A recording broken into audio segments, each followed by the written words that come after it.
Electronics এবং print media সাংবাদিক বৃন্দ সুধীবৃন্দ করার যথেষ্ট সুযোগ আছে, কিন্তু যে প্রযুক্তি সেই প্রযুক্তিটার সদ্ব্যবহার আমাদের দরকার। আমরা সেইভাবে এইটা ব্যবহার করতে পারছি না।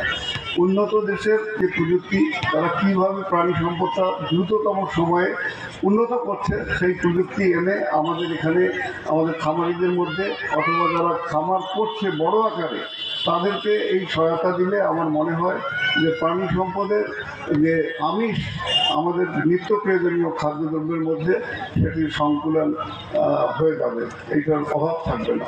তা আমি বিশ্বাস করি যে আজকে এই প্রদর্শনীর মাধ্যমে যে সমস্ত ঘাটতির কথা বলল আমাদের জেলা লেভেলের যারা কর্মকর্তা আছেন, তারা একটা বাস্তবায়ন করবেন।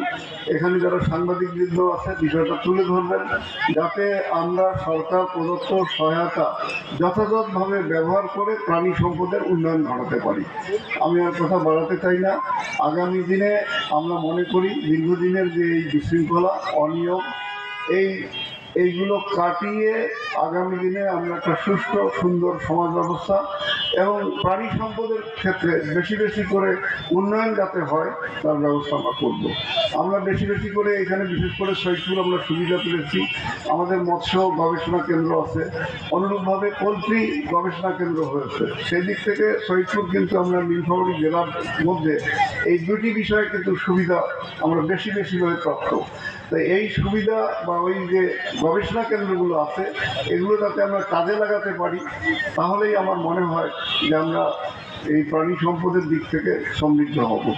আজকের এই প্রদর্শনী সফল হোক, সুন্দর হোক, সার্থক হোক, এই আশা ব্যক্ত করে সবাইকে ধন্যবাদ দিয়ে আমি আমার কথা শেষ করছি। ধন্যবাদ সবাইকে।